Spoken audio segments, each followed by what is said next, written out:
Was he able to meet with any Taliban leader, and to what extent the U.S. is able to put pressure on Taliban when you are still have Americans inside Afghanistan?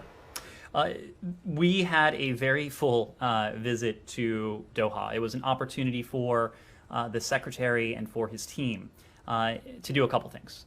Number one, to express our profound gratitude for the government of Qatar for really going above and beyond. And I think the secretary may have said this publicly, certainly said it privately. But everything we have asked of the government of Qatar in the context of our recent mission in Afghanistan, they have been willing to do, and in many cases they have gone well beyond that. There have been many countries that have been extraordinarily helpful in the context of our evacuation of some 124,000 individuals from Afghanistan. We could not have done that without the network of global transit points and partners that we assembled. But certainly no one has done more than Qatar in recent weeks. And that was before today's development, the charter flight of Qatar Airways and Qatar's ongoing work to resume fuller operations at the airport. Second, it was an opportunity for the secretary to visit Al Udeid Air Base, where that had played host and still did host as of a couple days ago. So many of those who were evacuated from Afghanistan. More people transited the facilities in Doha than any other transit point, and that is just another testament to the generosity of our partners. The Secretary had an opportunity to meet with Ian McCary and his team, the team that is responsible for much of the engagement with the international community in Doha, the community of special envoys for Afghanistan, and the team that will be engaging and has engaged with the Taliban. And he also had an opportunity to meet with the Fuller embassy team in Doha. This is a team that over the past several weeks has been pulled in directions that it is fair to say many of them never would have contemplated.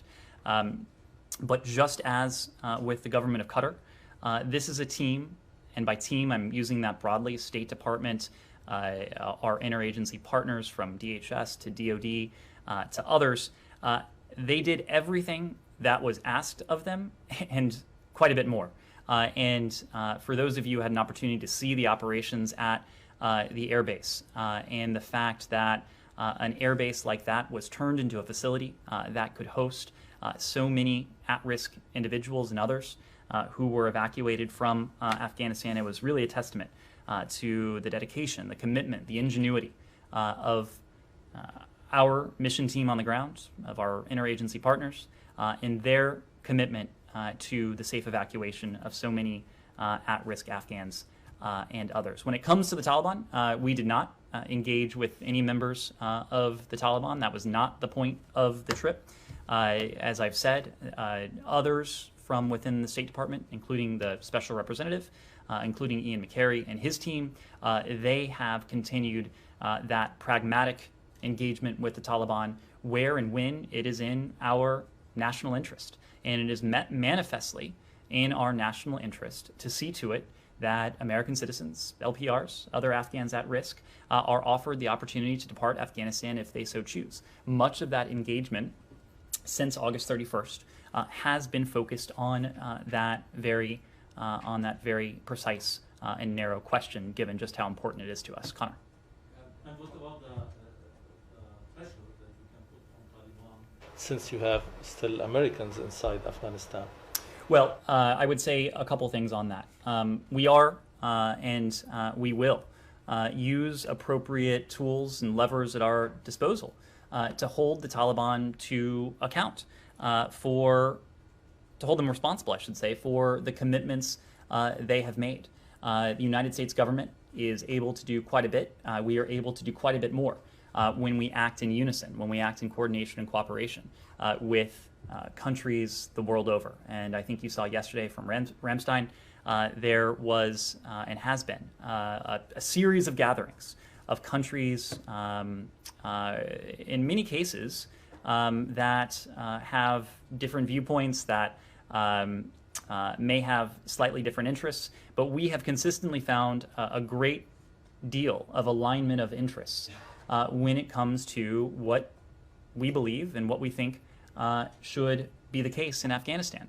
And that includes vis-a-vis the Taliban's governance of the Afghan people.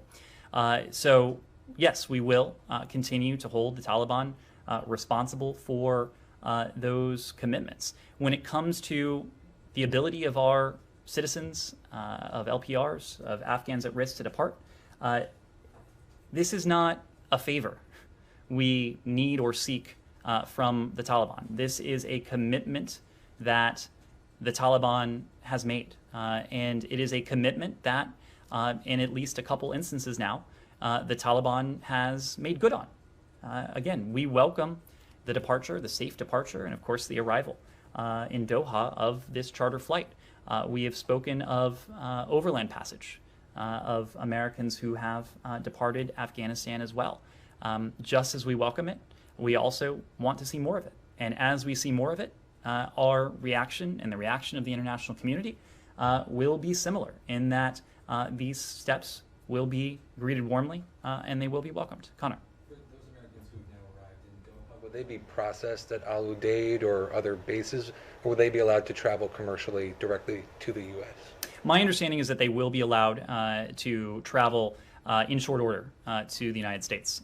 These are American citizens. These are LPRs. These are individuals who, upon their processing in Doha, will be able to travel in short order. For those 30 that you invited, how did you make the decision of the 100 or so that are in Afghanistan now? Yeah, it's a good question, and it deserves a little bit of explanation because this gets back to our case management strategy.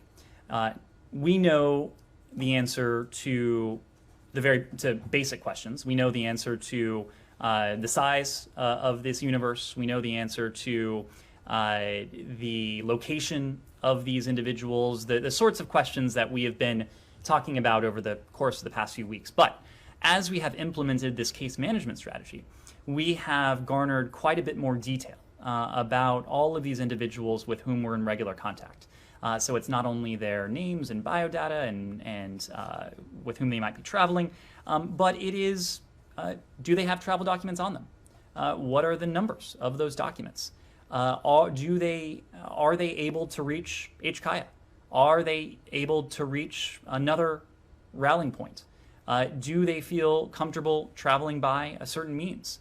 Are they comfortable leaving within 48 hours? We have been able to garner the answer to all of those questions. And so not only do we have the basics, but we have a very full understanding of each of these individuals and, again, the totality of their circumstances.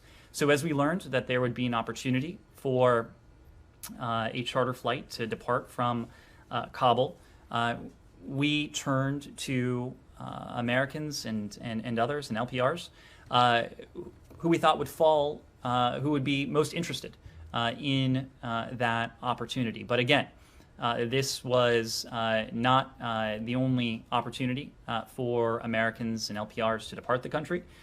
We certainly hope and expect to see more of this going forward, and we'll be continue to be in regular contact with these Americans going forward. Quick follow-up on that. Were you given 30 seats or something? How was the breakdown, like how, in terms of who could actually get on this first flight? So this was a first flight, and there were third country nationals, among others, on it as well. I can't speak to how the seats were allocated. This was a Qatari Airways flight. This was something that the Qatari government was able to facilitate, and for that we are immensely grateful. Yes.